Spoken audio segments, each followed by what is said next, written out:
Hello everyone. Till now we have done a lot of theory in my previous sessions. So I think it's high time that we start with some problems. So this session would be mainly on illustrations on argument and modulus part.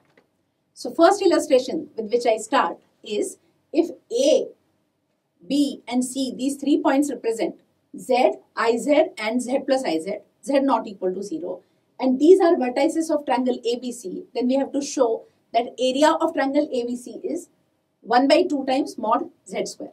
Now when you read such a question, there is absolutely no hint from where we have to start.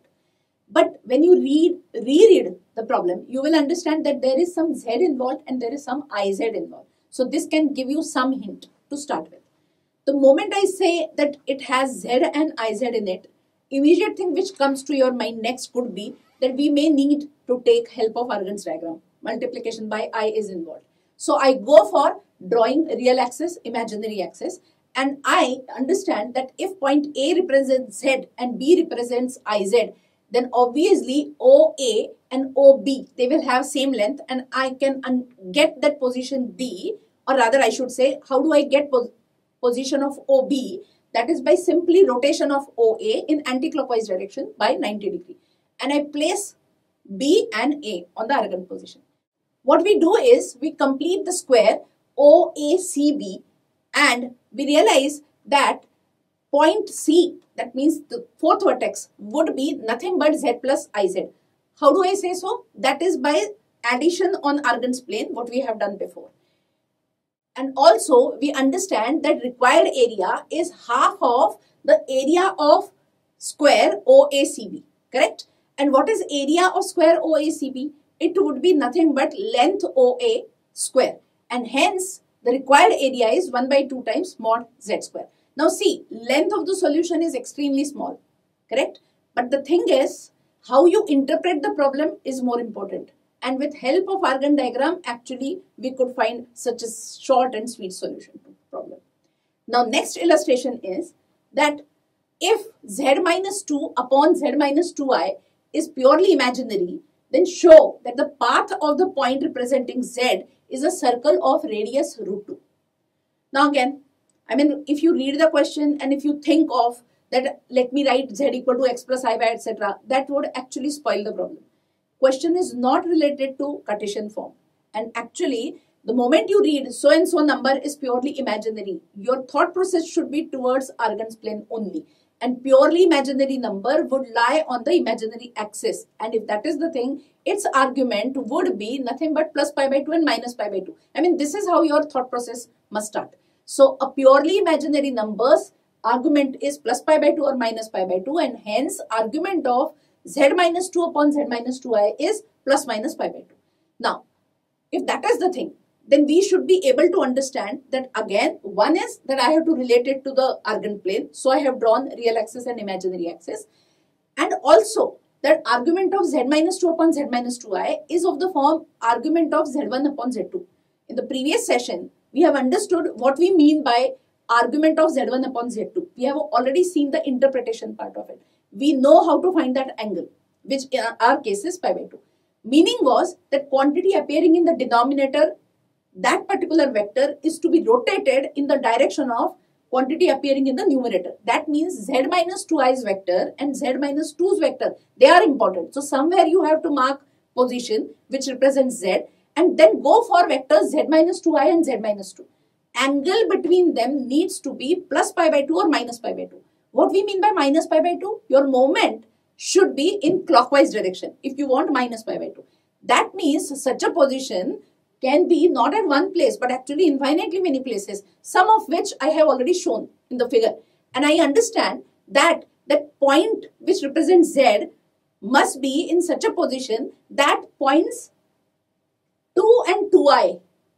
I mean, if you join them, that particular segment must be subtending right angle at that position. Meaning is this. And if that is the thing, then we understand that point representing Z must be nothing but on a circle. So, finally, the question is regarding the radius part. Now, radius, how do we find? We know the diameter. Diameter is the segment joining 2 and 2i, correct? And from here, I know how to find the length. Length is going to be nothing but under root 4 plus 4, which is 2 root 2 finally. So radius should be half of that. So radius is root 2. So that is what we wanted to find out, that radius is nothing but root 2. Now question here was not in multiple answer question. I hope you understand what I am saying. Deliberately I had kept the question in the form of show that, because first you should understand the subject and then you should attempt the multiple type questions, multiple option type questions. So realize this, that you should not choose options one after other. Instead of that, you see the path, see the route where question is heading towards, and accordingly you should choose your choices if question is of the form MCQ. Okay, from here I move to the next, and the next one is that two complex numbers Z1 and Z2 satisfy mod Z1 plus Z2 whole square equal to mod Z1 square plus mod Z2 square, and then we have to show that Z1 upon Z2 is purely imaginary. Now understand one thing again. I have to show Z1 upon Z2 purely imaginary. That means one way is I could attempt for argument of Z1 upon Z2. If that I get as plus pi by 2 or minus pi by 2, I am in position to say that number is purely imaginary. Okay. So if that is the thing, first we will have to place positions Z1, Z2. We should be able to interpret what we mean by mod Z1 plus Z2 whole square equal to mod Z1 square plus mod Z2 square. So to do all that, first draw your real axis, imaginary axis, show the points representing Z1 and Z2. I have named them as P and Q. And then what?